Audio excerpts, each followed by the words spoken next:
Okay,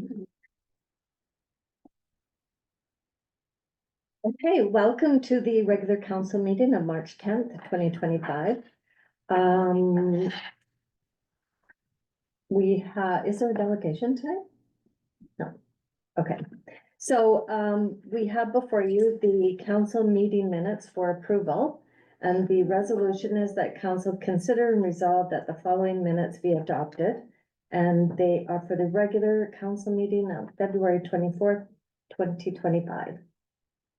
Thank you. Councillor Wilson, seconder, Councillor Cashall. All those in favor? That was carried. Thank you. One resolution from the February 24th, 2025 Committee of the Whole to be considered for adoption. And that is the following items considered and received for information at the February 24th, 2025 Committee of the Whole meeting be adopted. And that is the Building Department monthly report for January 2025. Councillor Wilson, thank you. And Councillor Butler, all those in favor? That was carried. Thank you. Mr. McClure, did you want to do a bit of a report on the interim housing needs for 2024? You're certainly, Mayor Jones. So at our last Committee of the Whole meeting, being on our February 24th meeting, we had gone over this document with council. And again, some of the history is that the province made some changes to legislation. They also asked all municipalities to complete an interim housing needs report. That is to coincide with the fact that they were wanting a baseline to be kind of an update, understanding that starting in, I think it's 2028, that's where you need to have one every 5 years. And that's basically to follow where the census results come from. There was a number of questions that were mandatory to be in the housing needs reports. The previous one that the city was involved with was in partnership with the RDKB, and it involved all of the areas. Yes, there were certain sections brought out for each community or area, but as a whole, that was done. When I was working with the province, because it is noted that this was due for January 1st, and we're now March 10th. And part of the reasoning in talking with the province back then is they said, hey, we noticed that your previous housing needs report from 2020 November did not have answers to a number of statements. So we went back to the drawing board and worked on that and brought those forward. And I think the council, for the most part, was satisfied just sort of with the summary page that we had on the housing needs tool report that the province had calculated, and sort of tells you that within 20 years, you need an extra almost 1,200 homes. So that's quite a number of units, but that is also 20 years from now. But the statements of need that were here that were required that we did not have were the affordable housing, rental housing, special needs housing, housing for seniors, housing for families, housing for individuals experiencing homelessness. The city did, all groups were having to provide a statement on housing near transportation infrastructure. So just going back, council was pleased with the statements that were there, but there was questions about the rental housing, in particular using the numbers that related to the census of 2021 and where we're at today. And I believe that the statement now sort of speaks to the fact that in that time frame, basically there's been 100% increase or a doubling of the assessed value of the average home. We know that that's always can be difficult to nail down of what that average home is, but we have noted that that is what the value change is. And from that, and also coupled with interest rate hikes, has made it a lot more expensive for home ownership and home purchase. And when people are buying homes and putting suites in them, that's really sort of changed on what the demand factor of rentals and the upwards pressure on either purchasing housing or servicing debt really saw an increase in what the actual rent is or can be got, I guess, would make it, but when I say that, there's a market for it. So, but it's also, I think, homeowners that have gone into homes that need to provide a rent at a rate that's going to allow them to, afford the home that they're in, right? So there's sort of that double prong effect on increasing the values of rental property. So anyway, we just wanted to outline that. The one challenge that I faced was trying to get some comparatives. I thought I'd be able to sort of have an apples to apples number on here's what the average home was, or sort of the average rental property back from 2021. But again, it was very clear after I did some more homework there that this was the average shelter costs, which included not only the rent, but hydro, heat, water, and electricity as part of the rental units. So not having that information now, because we don't have that census data, but sort of just speaking to the fact that even a one bedroom is now at this is the average is 1,150, two bedroom is 1,400 and 1,800 for the rental piece, excluding any type of utility components to it. So really just, I think council really wanted to see a more realistic number that we had in there for what rental housing is costing. So hopefully that was satisfies what council was looking for, and if that's the case, then we can hopefully adopt this and be in line with the province. Go ahead, Councillor Hanson. Thank you, and unfortunately I was absent at the last council meeting, so I just wanted to understand, when it says units to achieve 3% rental vacancy rate 5, what does that mean? 5 units of how many?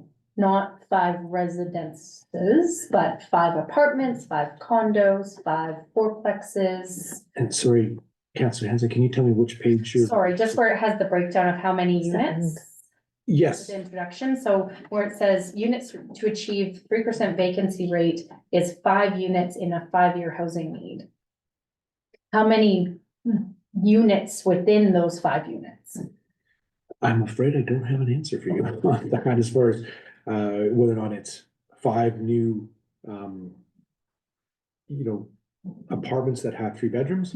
That part I don't know. Okay, Yeah, but we can find out. because it's just what's that scope, right? I mean, Yeah. it says 5 to meet the rental needs, but that Well, could we be do, 5, but- 20, Sure. Well, unit let's just- condos or 5. Yeah, let's just see if it speaks to that in the number below here.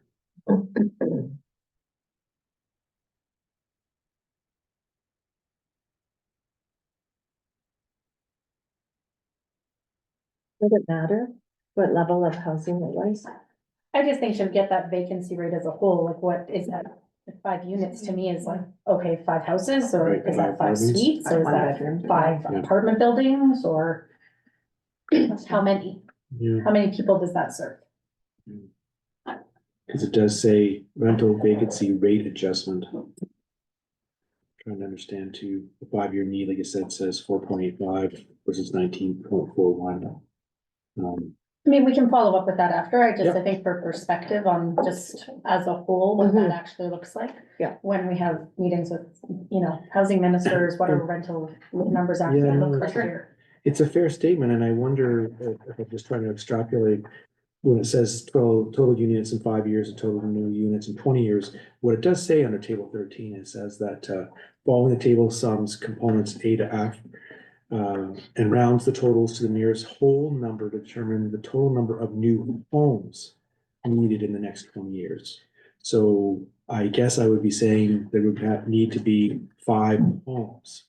So again, it doesn't necessarily say that it would be 3 bedrooms, but Oh, you know what? Sorry, under table 11, it says the following table shows the difference between the existing total number of rental homes and total number of rent required. So to get a 3% vacancy rate target, it says estimated number is 1,195.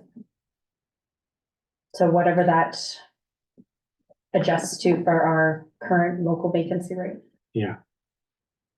Again, so, and again, estimated number of units, and that's why I'm not sure when you get to the bottom there at 1941, when it says a home is a home. Cause here, when I was reading this table, it talks about saying, determine the total number of new homes needed in the next 20 years. So it's 5 new homes. I'm not necessarily sure it says how many units or how many bedrooms that is, but. Mhm. So I can certainly see if we can't get a better definition on.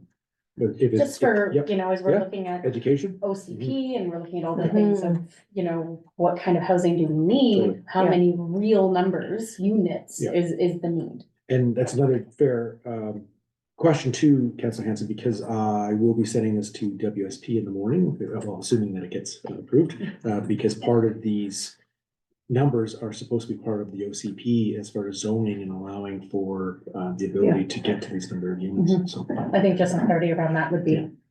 Will do. We can't finalize the OCP until we have this housing needs report though. Well, again, we have the housing needs report, but what they're saying is that the numbers that come out of here need to be a part of, my understanding was the zoning availability.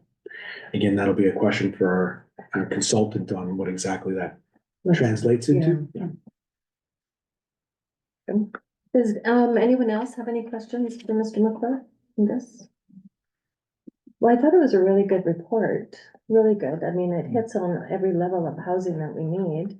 I just don't think it gives us enough housing that we need. I don't think we'll ever be able to catch up to what we need for sure, because it is short from our 2020 report. Okay, if there's no other questions, we have the resolution before you, and it is that council receive the City of Trails interim housing needs report for 2024 as amended and direct staff to post it on the city's website in accordance with the legislative requirements. Councillor Wilson, Councillor Martin, thank you. All those in favor? Thank you, that was carried. We know we have no resolutions from today's meeting. So item number 16 is reports and meeting minutes of council meetings, committees, meetings. The resolution is that council, is there any committee meetings that anyone would like to speak on before we go to the resolution? Any of your council meetings, Silver City Days? Sure, I can speak on Silver City Days on behalf of Councillor Cashflow and I. The minutes that are included, Sarah Benson Lord visited us and talked about a grant opportunity through the Canadian Heritage Society up to $200,000. And the discussion was to just given we have quite a big year in 2026, including the 125th anniversary of the City of Trail becoming a city, looking at doing something special during Silver City Days in order to kind of focus resources. It sounds like the specifics of this application are very specific to being like a dedicated event. So we'll see what that goes. So just when you are reading the minutes and it looks really promising, just know that it may not be. Thank you, Councillor Benson. Is there anything else that anyone would like to report out on here? I can quickly report on the official community plan meeting. I thought the meeting went very, very well. It was very productive. We spent 3 hours going through making changes to some of the language in the document and some of how the wording was put. And, you know, some of the wording had to be changed to reflect the plan as we wanted to see it. We also reviewed the draft vision and guiding principles for the second time, and the vision statement was approved as presented. So the next meeting will be in March. Any other comments from Councillor Benson? Oh, sorry, Councillor. Sorry, if you're finished. You want to do? No, I was just wondering if they had anything else to add to it. No? Okay. For the OCP? No, Yeah. no, thank you. Yeah, it was a good meeting, but quite productive. So I'm sorry, Councillor Martin, go ahead. Yeah, thanks to the chair. I reported on the community safety task force at the last council meeting, so I won't go over any of that again unless anybody has any questions. Thank you, Councillor Martin. So we have a resolution on the table, and that is that council adopt the following minutes and recommendations within the council meetings. Minutes that you see before you. Is there Councillor Hanson, thank you, and Councillor Butler? All those in favor? That was carried, thank you. On to the regional district of Kootenay boundary report, Councillor Martin. Thank you through the chair. On Wednesday, February 26th, I attended an RDKB board meeting in Trail. The Board of Directors approved the RDKB's 2025 to 2029 5-year financial plan and principle. The plan includes budgets for the 74 services. The board will adopt the plan by way of bylaw at its March 12th meeting. The board allocated $150,000 from its general government service to hire a contractor to undertake asset management for the RDKB. Senior VP of Big White Ski Resort, Michael, this pronunciation might not be right, Ballingall, spoke to the board and said that Big White is the second most popular ski resort in BC. They expect up to 700,000 visitors this year. It will employ over 1,500 people. He went on to ask the RDKB to consider collaborating with the resort on programs and initiatives. He spoke of the lack of police presence at Big White. However, as policing is not the RDKB's jurisdiction. He noted that the community needs a place to gather, requested the regional district consider sponsoring transit on the hill, and asked that the RDKB promote the resort. Urban Arts Architecture, provided an update regarding the proposed new Grand Forks Regional District Administration building located at 2140 Central Avenue. The old facility is at its maximum capacity and will not be able to effectively serve the growing needs in the coming years. The architects provided 3 space concepts for the board to consider. The board directed staff to explore alternative sites in Grand Forks for possible consideration. The board is also interested in potential partnerships with other agencies, societies, and community groups for co-location, community spaces, and/or housing. Board of Directors supported a liquor license application for the Long Shot Pub in Christina Lake. The owners of the property spoke to the board about their plans for the pub. The RDKB received 45 letters of support from neighbors and area residents. There will be a future meeting for those municipalities and electoral areas of the east end of the RDKB who are interested to investigate the possibility of establishing a Lower Columbia Watershed Security and Protection Board. I will provide details of the meeting to Mayor, Council, and staff once I know. The following grants in aid were approved. Area A, Montrose Family Fun Day, $1,500.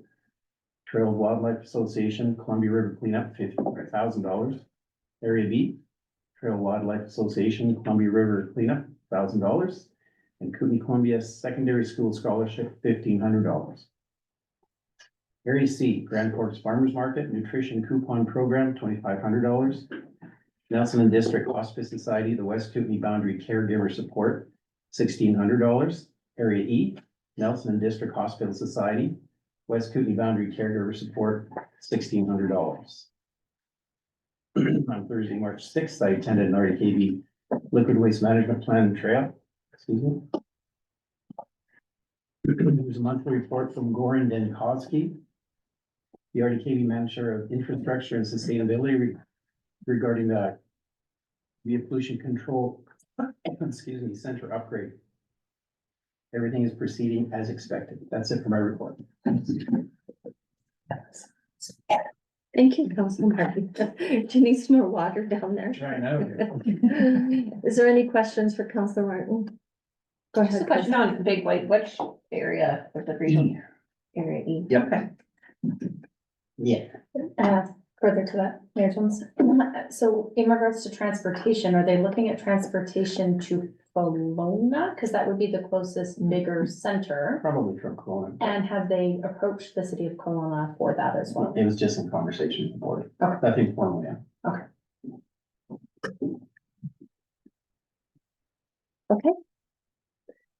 So, I see no other, is there any other reports that council has?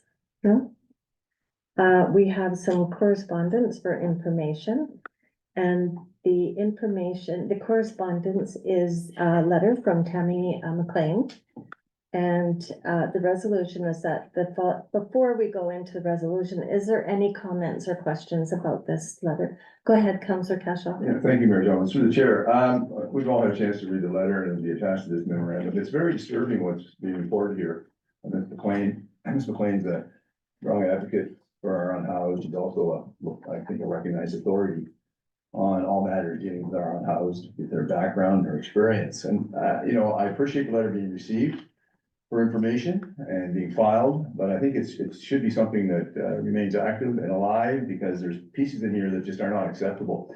So I guess I'm just bringing notice of a possible notice to council, that I'd like to, she mentions here in her third paragraph, at the beginning of October, Interior Health convened a meeting of service providers as it was identified that many of the people who were unhoused were dumpster diving, stealing food, and suffering from a lack of human resources. So I'd like to follow up with the Interior Health through a motion and perhaps a letter, just to see where we're at with this and what services are being provided. Because it's obvious there are some. We have outreach, we have some nurses that come out, but it's not enough. And these people, you can read the report, these are inhumane living conditions that are not acceptable. So I'd like to follow up, and I guess I'm just making a point of making that notice of a motion. Does that make sense? And that's all I have, Mayor Jones. Thank you. Thank you, Councillor Cashaw. Well, I can add to that because in October, I was also invited to that meeting of the, where we talked about what's missing, where are the gaps in the services for the, unhoused population. And it was Interior Health, FAIR was there, Salvation Army, myself. There's probably about 10 different people and a couple from the same organization. And we knew that the gap was on weekends. The gap, there is no services on Saturday and Sunday. There's no restaurants open for them to be able to go and get a sandwich or something. And so what happened is the food bank started making sandwiches on Friday nights for the outreach nurses, and Tammy and Carly Moyer also were going about the community and handing out these sandwiches because there was nowhere to get any food. And that continued on Saturdays as well. And they did that for quite a while and it wasn't enough. Like people were starving out there, that's why you see them dumpster diving and going after food in the, so it's a really desperate situation. They have nowhere to go to the bathroom, nowhere to get a sandwich or anything. So this, and I think they're an amazing volunteer group, started this Soup Sunday, and it was all volunteers and everybody brought in their own food. And they made a special, 2 hours of it. And yes, they used the library area outside because it's a covered area, but they didn't use any electricity or anything like that. They brought the soup warm. It was actually hot. They had hot plates that were propane, to keep the food warm, and they would serve it, the meal. And during that time, they would ask, if they needed any wound care or any other kind of services. And it was just 2 hours on the weekend that they needed support. And I totally support what Tammy has written in here because it's desperate out there and they were trying to fill a gap. And so now, as Tammy says in her last paragraph, what do we do now? Like, how can we work together and how can we make it better for people? They just deserve a place to have something to eat and to be able to use a washroom. And Sunday is actually the worst day for them. And when the temperatures were really, really cold, and I reported out on this, the Salvation Army opened up in the afternoon for them for a couple hours. And this group brought all their food indoors, served them, and then cleaned up after, just to be able to go into where there was someplace warm for them to have a meal. So we have to do better. We need to do things differently. I'm, willing to send this to BC Housing, to wherever we have to, along with a letter from, City Council saying that we need to do something better for our community.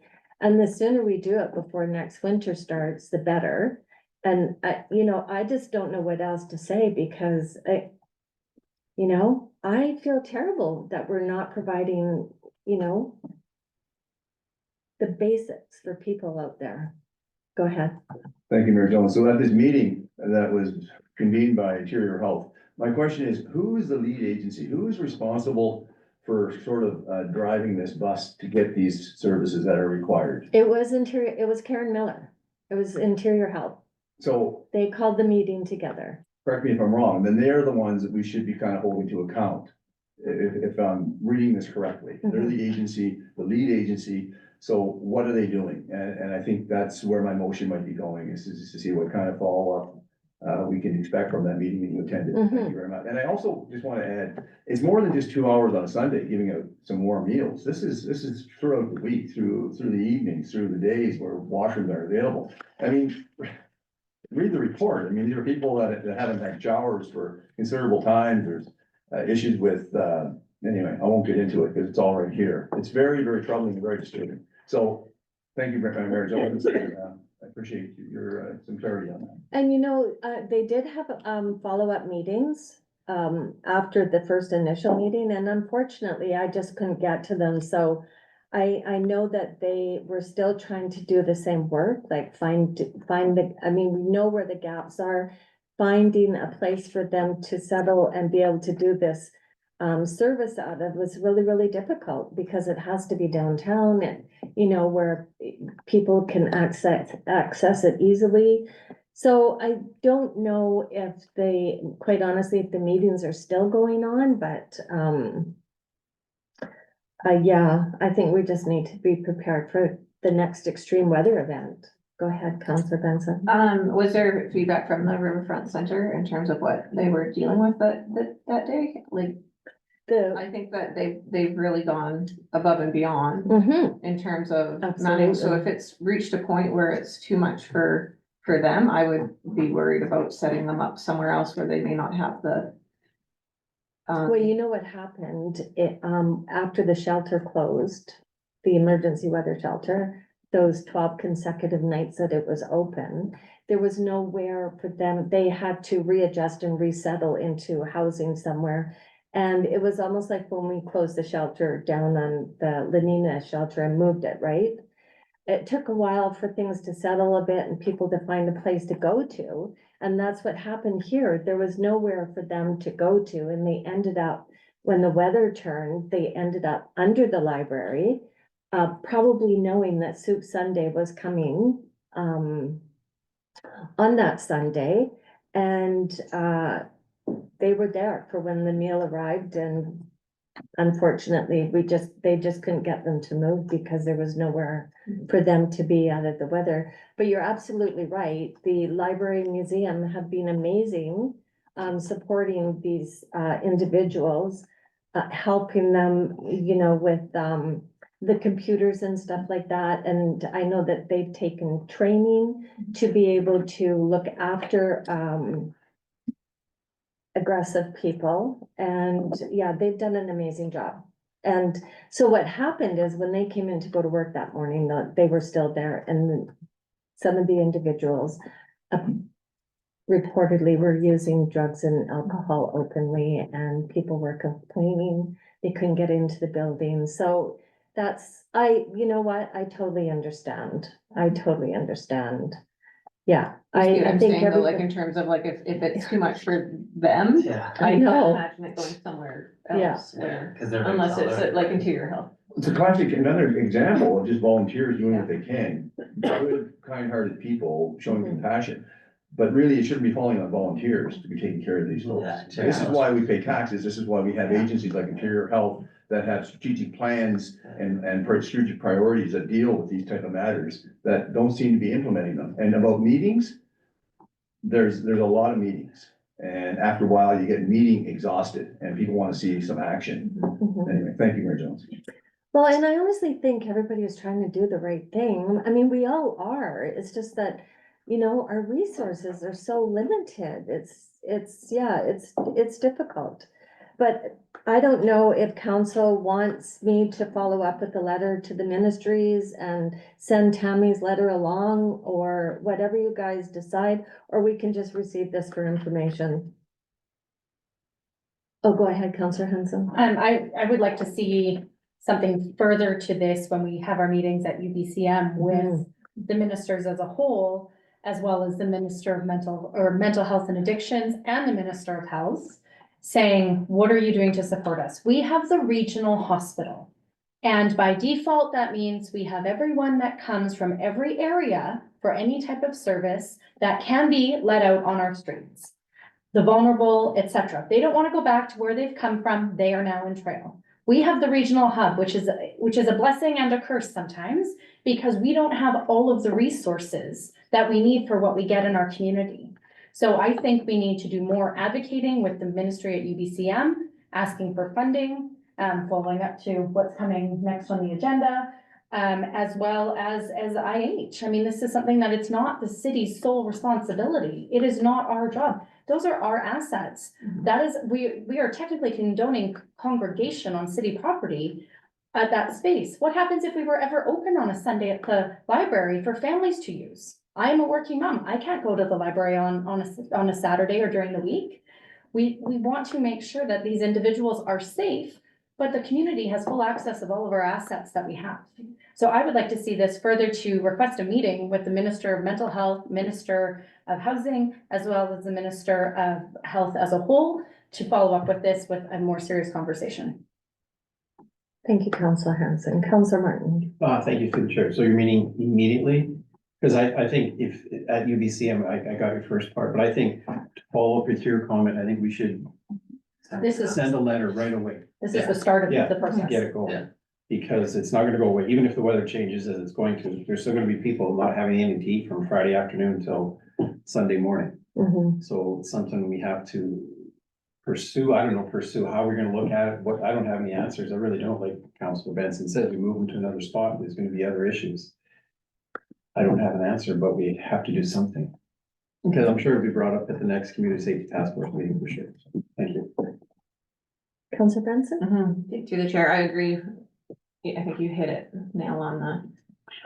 And I think that we should communicate now. I think timely feedback is really important. This just happened. And by waiting till, I think we have that meeting in September when we're at UBCM.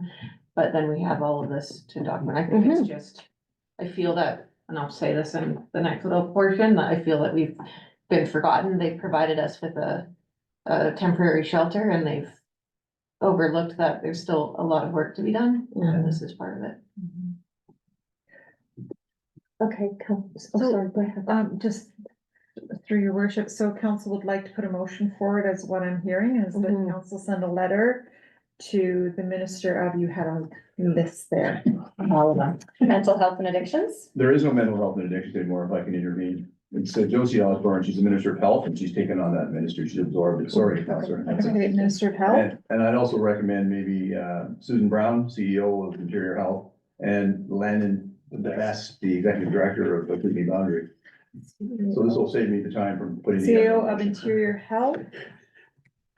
And sorry, who was the other person? Landon Best? Land the best. And Josie Osborne is the Minister of Health. So, Lannon DeBess is the, Executive director. Kootenai Boundary, Regional Hospital. oh, okay, KBRH. And sorry, there was a third? Susan Brown, the CEO. No, I got Susan Brown, CAO, Minister Interior Fallon. Health, and Landon, DeBarrow, Executive Director of KBRH, Minister of House. and the Minister of Health. So I've got the three. Minister of Housing. Housing. Minister of Health. And Minister of Housing, okay, I think Minister, he's now, And municipal affairs. yes, of Housing and Municipal. it's municipal affairs, okay. yes. Yeah. So can I make a suggestion, please?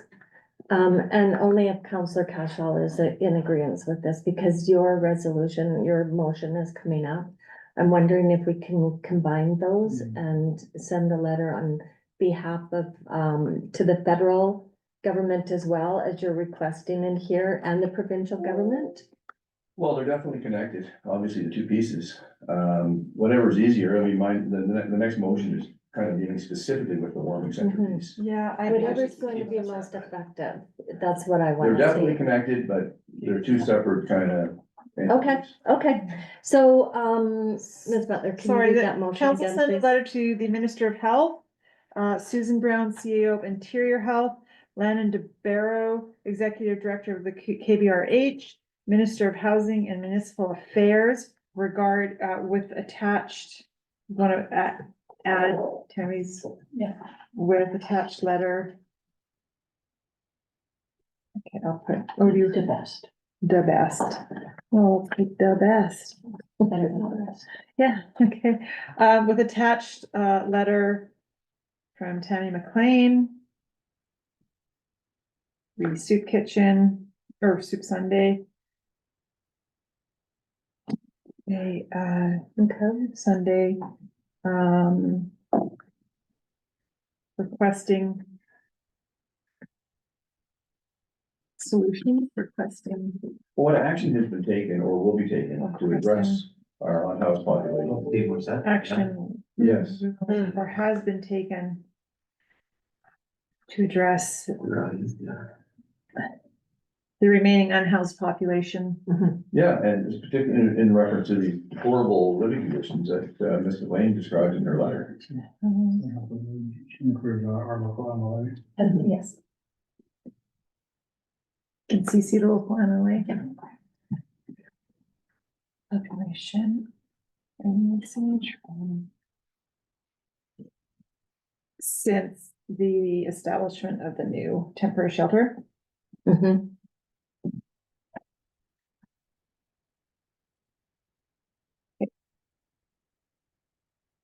With CC to local MLA. Tracy, Yes. if I may interrupt. Yeah. Lyman DeBest is the Executive Director of Clinical Operations for Kootenai Boundary.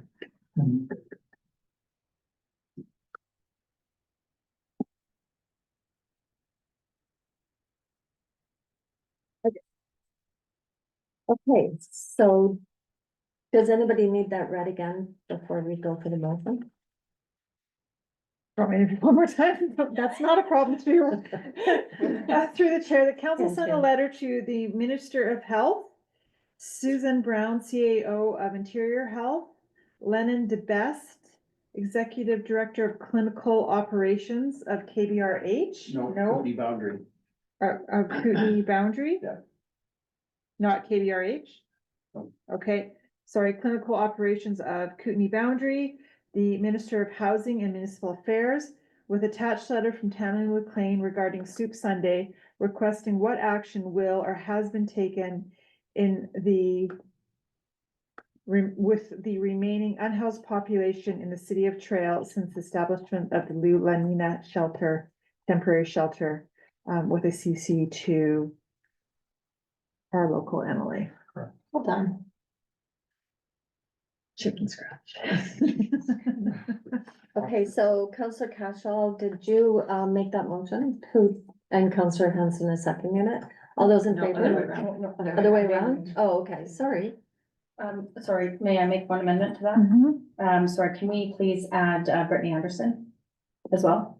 She is the Minister of State for Local Government and Rural Communities. Okay, Counselor Hanson has moved that. Counselor Cashel second. All those in favor? Thank you. And we also need a motion to receive the letter for information. Counselor Butler, thank you. And Counselor Cashel, thank you. All those in favor? Okay, thanks, everyone. So there's no correspondence for action. I will move on to my mayor's report. Thank you, Ms. Butler, for doing that work there. It's okay. Good thing we Um, have a video. okay, so February 25th, I was a part of the announcement of the BC Winter Games. And very exciting that February 25th, there is 1 year left before the region welcomes in the as many as 1,200 top young athletes along with their coaches, officials, and families. So really getting exciting and really trying to build the momentum. And yeah, it's great. I also received a official BC Winter Games flag to hang in the Chambers office, Chambers room. I talked about the official community plan. On March 4th, we had an air quality and water meeting with the Trail Health and Environment Committee to discuss key air quality issues in the community, just focusing on the monitoring efforts that we're putting out, the data reporting and the community communications. It's I'm always amazed at how many people show up at these meetings. They're very dedicated people from the, tech and the community, and it's just, it's always amazing to see how, committed they are. We did a follow-up on tax air monitoring, study findings, a review on how we could, possibly improve some of the air quality reporting that we were getting from these findings, and just trying to, reach out to the community more to get more feedback and, just get them more involved. Really busy with the Border Mayors Alliance. We're meeting almost twice a week. Just getting their feedback on speaking notes and what's developing with the tariffs, and we know how that is so fluid right now. It's changing like in the morning, in the afternoon. So, everybody is still coming up with ideas on how to, put the pressure on the US government through the Canadian government to get things done. For instance, some of the provinces like Manitoba is adopting a Buy Canadian policy and reviewing their hydro contracts with the US. Of course, British Columbia is introducing fees on American commercial trucks traveling to Alaska. We've also pulled all the American alcohol off our shelves, as did Manitoba. Ontario is moving ahead with a 25% energy surcharge on US businesses despite the tariff delay, because, Trump just keeps delaying. Nova Scotia is maintaining its trade restrictions, including a ban on American alcohol, increased tolls on US trucks, and barring American companies from building on government contracts. So it's either Canadian contractors or they're not doing it. So with the election, though, of Mark Carney as the new leader for the Canadian Liberal Party, there is a potential that to reassess and strengthen Canada's response to the US tariffs, and I think that's what everybody's hoping for with such a change. Of course, everybody probably knows that Carney is a former governor of both the Bank of Canada and the Bank of England. And so he's bringing a lot of experience to the position. And he really emphasized that Canada's resilience and commitment in maintaining retaliatory tariffs until US tariffs are lifted. On March the 6th, myself and Councillor Hansen attended the Association of Kootenay Boundary Local Government Board meeting and our advocacy meeting with the Ministry of Housing, the Ministry of Health. We basically just got, thank you letters back when we asked to meet with them. So we're trying to discuss how we move forward with the advocacy work that we want to do and get these meetings with the ministers, which is so important.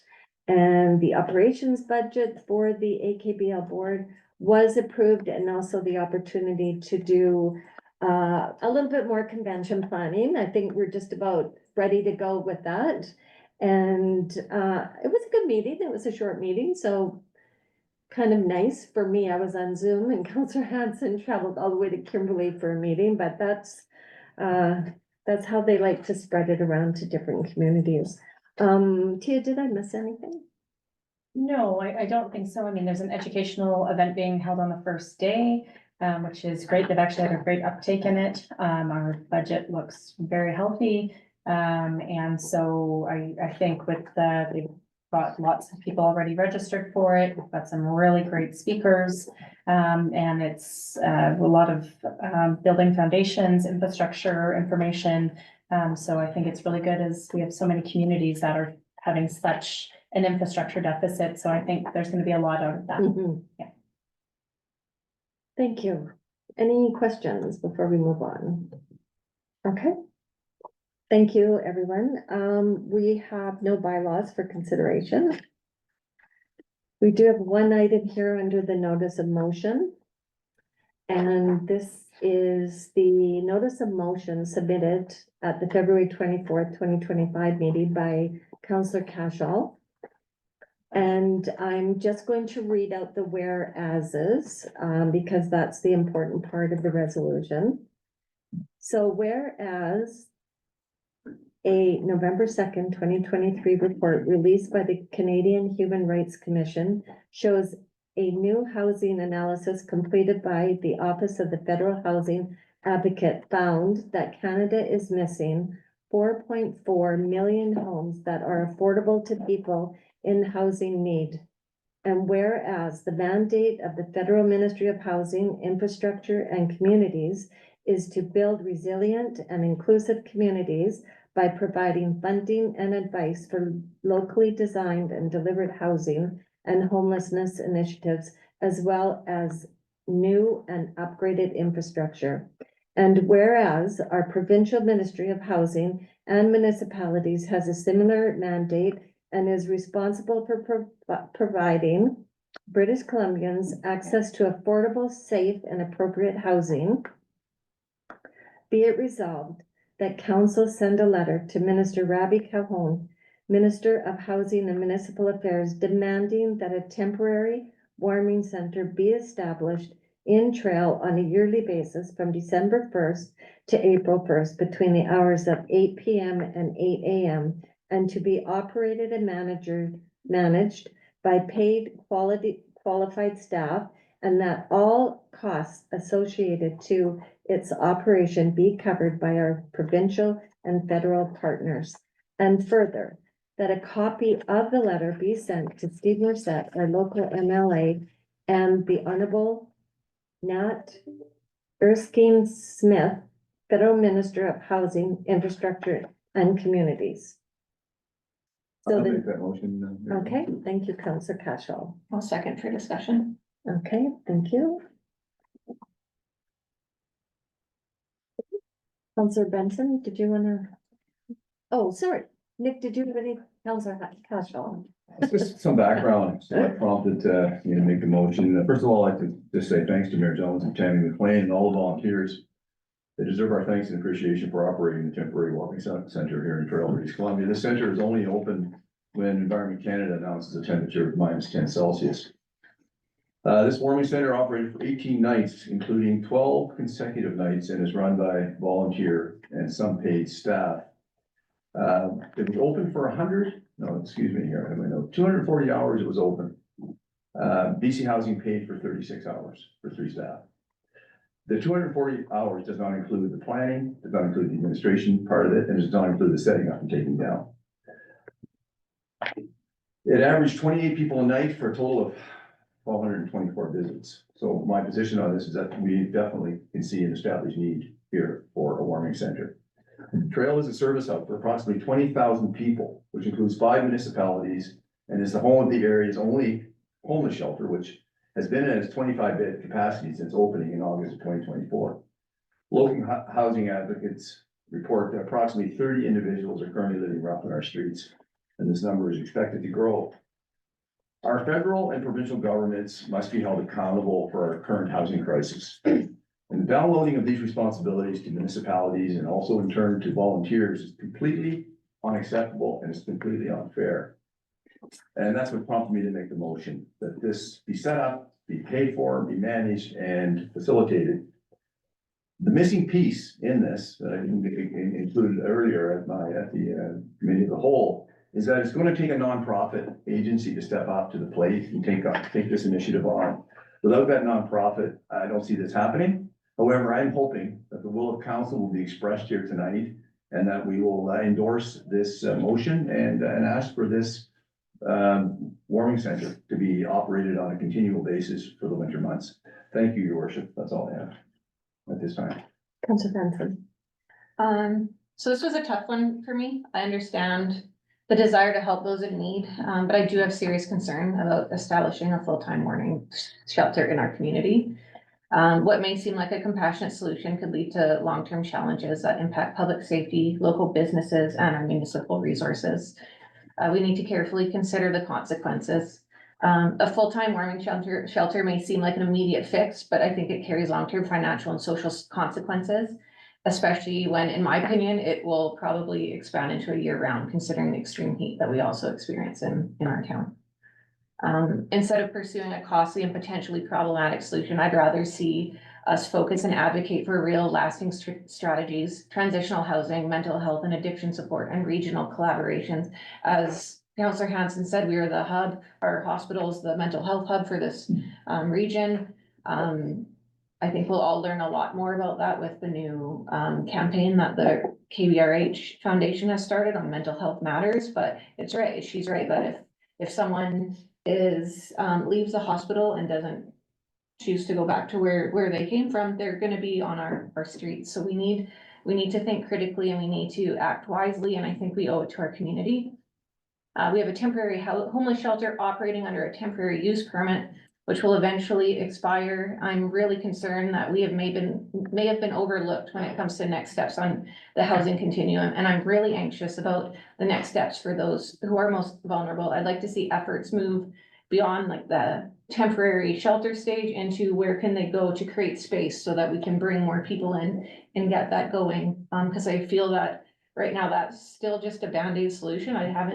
We've heard reports of people moving on, but there's no clear transitional housing for them to move into. I'd like to see the effort and the time put in to get that set up to then create space to bring these people in. That's Just to. Oh, just a minute, Councillor Wilson. You can go. No, this is, go ahead, and then, Sorry, I didn't realize you were behind me. I'm sorry, yes. Yeah, Nick, I like the idea, but it sounds too much like Lenina 2.0 to me, and knowing what we dealt with when we came on as council, that was all we dealt with. So my worry is sort of what Bev said. If we have the beds, how do you then say no in May and June? You know, the space is there. It's almost more inhumane to not use that space, and I just can't go through another drop-in service shelter. That took a lot of time. And you don't think if we did go through with this, the next council, that's gonna be most likely something they'll be dealing with. So I'm not in favor of it. thank you, Councillor Wilson. Okay. So just to touch on what Councillor Benson said, I completely agree, we need to be focusing on the big picture. And that is I housing. know you do. And I am a strong advocate of that, but I believe wholeheartedly, the way that I see things progressing, we are many, many years away from that happening. And in the meantime, we are gonna see a growing number of people unhoused on our streets. And there is a belief system, and I'm not saying it's shared by any of my council colleagues, but I've spoken to people that if you don't offer the services, they will leave. And I can tell you, the data doesn't support that. They have got no place to go, and a lot of these folks are trail and area residents. So, and the other thing, that there's another belief system out there that if you build it, they will come. And again, I don't have data to support that either. So my point on this is, and I agree completely, the focus should always be on the end of the marathon, the finish line, and that is more housing, mental health, treatments, centers, addiction centers, recovery beds. Those are essential, and our area is completely lacking those. But just to reiterate, we're not there yet, and we're many years away from there. So what do we do in the meantime? And to have a shelter that you're setting a benchmark of 10 degrees Celsius, and I understand why it's set there, because if it was any lower, we wouldn't have the resources to accommodate it. So that's kind of an arbitrary 10. But what about -9? You're okay to stay on the streets at -9, but -10 will give you a warm place to stay. I volunteered at the warming center for the winter months of 2023, 2024. I had my concerns then about not the management of it necessarily. Tammy McLean did a great job, but safety of staff, safety of volunteers, safety of guests. I brought those up. I attended on the 26th of February, the Community Safety Task Force invited counselors to come in for a debriefing on the task force, and I was going through my old notes. And February the 26th, I'm sitting in there, it's being chaired by Councillor Martin. And I sat with Karen Miller, and Karen Miller raised the point then, she goes, it's not sustainable. And that was over a year ago. So again, my position is, what are we going to do? And that's why I made the motion. And thank you for your time, Mayor Jones. That's all I have. Thanks, Councillor Paschal. Councillor Thompson. A lot of really good points are raised in different directions. we need more housing as a whole. We need transitional housing, we need mental health support, we need substance use support and housing for all of those individuals. We need the next step for housing for those people that are coming out of the shelter to move on once they can get themselves established and stable. As the motion has been presented, I would prefer to see an amended motion confirming that it is an emergency weather shelter. That when an emergency weather shelter is set up, that it be fully funded by paid staff and security for it when it is there, all associated fees. So that, yes, we are acknowledging that we are covering, we shouldn't be bearing the brunt of the cost of this. This is provincial, this is mental, this is health, this is federal. But I do agree what you're saying. It'll be a revolving door of Lenina 2.0 if it is for the whole of the winter season. So which I don't think that's where we're looking to do.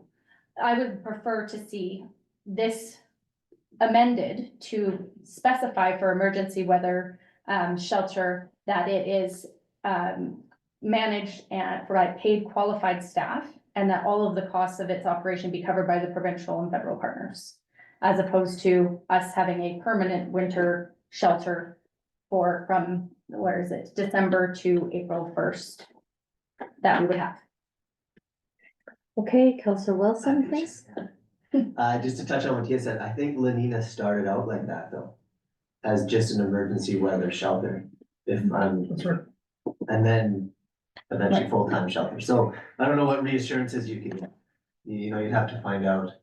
But if you have the beds, how do you not offer them even when the weather's nice? Type of thing. That's what I'm getting at. Okay, thank you. Counselor Cashel. Through the chair, just to Constable. Counselor Hanson's point, would it still be the -10 threshold? Is that, do you think is reasonable? Or, and this is my whole point, why it's so unreasonable to have an arbitrary number like that in the winter months, when frostbite can happen at much lower temperatures. But that's my question to the counselor, counselor. Okay, thank you, Counselor Benton. I would lean more towards the amendment with keeping at and whatever temperature it's at. I also volunteered at the warming center, and hearing this year, with the lack of security and knowing the people that use this shelter many times cannot go to the permanent shelter because of behavior issues, and counting on volunteers to manage that. And yes, one was trained in security, but that's not saying that this person's always gonna be a volunteer. It needs to be a full-time. I think that or not a full-time, it needs to be fully paid and staffed. But keep in mind also that in terms of like we build it, they'll come. If we are the only weather shelter open from October to April, we will have, and the only one in this region, this is a regional problem. I think we will see a lot more visitors to our town. And that's why I'm asking if the funding be supplied by the federal and provincial partners and ministries responsible. And, yeah, exactly. It is a regional problem, absolutely. And I also believe that they're here, that, they're not gonna leave just because we don't have the facilities. Okay, can I just, okay, Counselor Benson. Just go one ahead. more point, just from that, remembering the disruption that it could cause on our residents and our businesses, and looking at the statistics that Mayor Jones also gave us about how many people used it. And it was like in the thousands, because they come and go, they come and go, they come and go. And I don't want to see that for downtown all the time. And it's not because I don't care, like, No. this is really hard, it's just, No, I know. they need to, where are they? Where are they? Why aren't they helping? They give us a temporary shelter. Let's go. So can I just jump in here, quickly, because, I have spent a lot of time with the shelter and getting it up and running, and everything that you guys said is correct. Like, everything that you have said, I cannot speak against it, because you're all right. We need to do better, and our community deserves better. I don't want to say, but the difficult part is we can't. Okay, I'm just gonna say, it. We can't lowball this. You know what, you guys, we need to get that supportive housing. That's the next step after the shelter. So in the meantime, we need to do better with this shelter. So when we're doing the contract up at the beginning of the year, we're talking about the target temperature. And we're talking about who's paying for what and who's, all of those fine details. We need to do better, and I think that this year we did better than last year because we had that experience from last year. You know what was really different this year is that this year there was people that had been on the streets for an extra year now without housing. So their whole demeanor changed, their personality changed, their drug use changed, the drugs out there changed, they were more aggressive, more violent. So your mental health issues were worse. It was just a difficult situation this year. So more people that couldn't get into the permanent shelter were on the streets, and those were the ones that we were looking after. And they were, pretty well behaved, I have to say, considering, a couple of times they got aggressive, but that was handled by very qualified people. I think that by saying this, when we do, and it bothers me that we're even looking at a temporary shelter, like that is really, really upsetting because, people shouldn't have to live like this. They should be able to get the services that that they need for mental health, be able to get a home. So when we're looking at doing the shelter, I think that's the only step that we have to preserve their humanity is to get them into this temporary shelter. And I just think that we have to do better when we're looking at that contract. We're working with Interior Health, our nonprofit organization is Anchors. We work with the regional district to set that target temperature. So whatever that looks like, and then we have to go back and forth and negotiate with BC Housing and Interior Health and get that temperature set. And I mean, don't forget, last year we were -15. This year we're down to -7. Other communities are, sorry, at -10, but when there's a weather warning or weather event, it could be -7. Other communities are lower, do we expand it from October 1st to March 1st, or do we keep it to, December 1st to, those are the kind of things we're gonna have to look at. The weather is changing. It's different. It's not as cold for as long. So I just think that we're going down the right path here by trying to reach out and get more support. But I think that's what we have to be focusing on is the supportive housing that comes with the services. I think Councillor Benson had her hand up. No? Okay, go ahead. Just a question on supportive housing, and maybe you can or cannot say based on the meetings that you attend, but my understanding is it's been 6 years that the supportive housing group has been in play. Mhm. And my question is, how close are we to getting supportive housing in Trail? Well, I actually thought we were getting close, Nick, because Councillor Cashall, because they were supposed to be coming in and looking at spots. And Yeah. Councillor Hanson can agree to that because she was part of the conversation. And we're waiting for them to come into. And supportive housing also brings its own Mhm.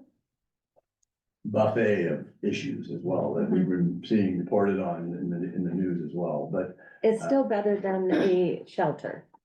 can I just tell a quick story, and I'm gonna conclude I know I've robbed up most of your time, but this has been speaking to me too, and I appreciate the discussion, I really do, and I appreciate that council members are speaking up and talking about this. I think this is great, and I really, I wanna thank everybody that's done so far. But on February the 19th, mayor and council, some couldn't make it because of work. We attended Miss Wakeland's grade 2 class at Glenmurray School. And I've been thinking a lot about that. One display, Mhm. Councillor Martin and I, there was 9 different displays, and Councillor Martin and I kind of teamed up and we went to one display. And it was a display, it was a project of a homeless shelter. And these 2 grade 2 boys were showing us the homeless shelter, and there was beds and they had little pillows on the beds, and they had table set up for where you ate. They had a TV room. They even had a room for emergency or medical care, right? So one of us Counselor Martin, I said, well, how many beds does this have? And they weren't sure how many beds it was. And I said, well, you know, Trail does have a homeless shelter for 25 beds. And again, I'm not sure, might have been Counselor Martin or myself, but we just kind of said, we're talking to these two little fellas and said, well, you know, there's still 35 people living on our streets. And the little boy looked at us, I don't even remember, Counselor Martin, he just said, well, why don't you build another one? Yeah. And it really, kind of hit home. Anyway, I just wanted to close with that. Thank you. Thank you, Councillor Cashel. Okay, go ahead, Councillor Hanson. I just want to circle back to, you know, if we go the route because of the province working with emergency weather response.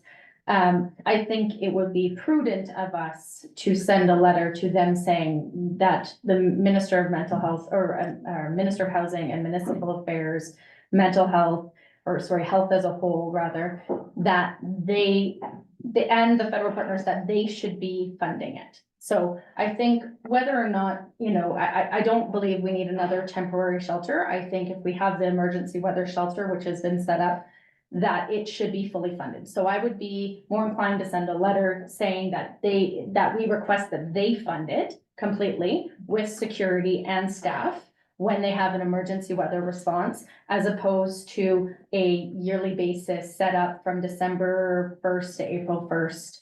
From 8 to 8, I think we have to have it reflective of weather and what that number looks like. I think the province needs to outline it based on your region and not have it on us. Like, this is a provincial and federal issue that we are getting downloaded on. We are the advocates. We are not experts in homelessness. We are not experts in mental health. So our job is to advocate for these individuals, for their services, but we also have a responsibility to the balance of our taxpayers as well, that we should not be spending all of our time dealing with homeless individuals, unfortunately, because we have more important things. So, you know, infrastructure, we have, right? I mean, it's bigger than just the homeless that we have. So we have multiple roles and things that we have to be responsible for. And our vulnerable population is one part of that. We've done a great job getting our streets in a better position, getting our downtown in a better position since when we came into this role. And I think sending a letter for the emergency weather response, asking for it to be fully funded by the province and federal partners makes more sense than setting up a secondary shelter that's open year round from December to April. Just one sec. So just point of information is BC Housing does fund the shelters. But They fund it fully? fully. And we pay for the security. that's not funding it fully. Security is making sure the safety of everybody in there They gave is 36. included. And we didn't have security, the last one, other than a volunteer. Yes, they said they weren't gonna fund security, so we did. Councilor Martin. Thank you through the chair. I agree with what everybody's saying here. And I think everybody understands the larger picture. If we open up a temporary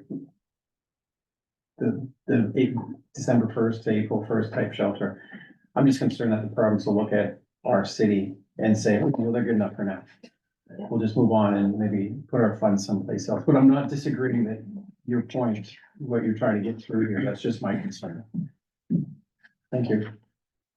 Councilor Bartlett. Thank you for saying that. You worded that perfectly, because that's when I'm saying, where are they? I mean, they've given us the shelter with the promise of, you know, continued, let's get supportive housing. They walked us through the continuum. We bought into the continuum. We understand the continuum. And then they just left us with the hopes that they'll be coming back. And I think we need to keep putting the pressure on them. Because we have really kind-hearted people in our community that would not think twice to volunteer Mhm. at a warming shelter all year round.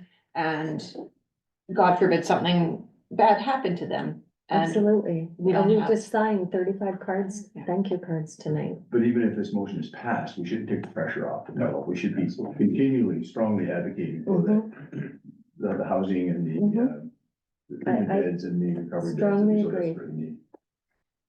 Okay, so, what do we wanna do with the letter? I mean, go ahead, Counselor. Your worship, what we do need to do is we need to address the motion that's on the floor first. Okay. And then if council wants a follow-up motion, then they need to wordsmith that. Okay, so the motion is as I read it. Can I get someone to move that, please? It was. Please be moved. Oh, sorry, moved and We need to seconded vote by on it. a while ago. Okay, all those in favor of the motion as is written? All those opposed? 4-3.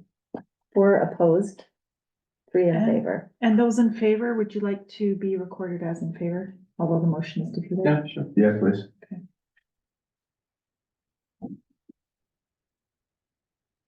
Okay, Counselor Henson. I would like to make a follow-up motion.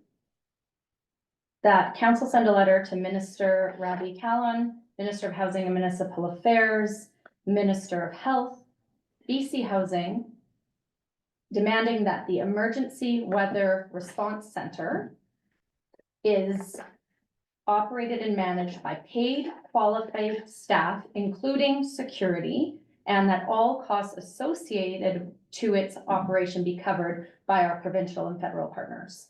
And further, that a letter be sent to Steve Morset, our local MLA, and the Honorable Nate Erickson Smith, Federal Minister of Housing, Infrastructure and Communities, as well as MLA Brittany Anderson.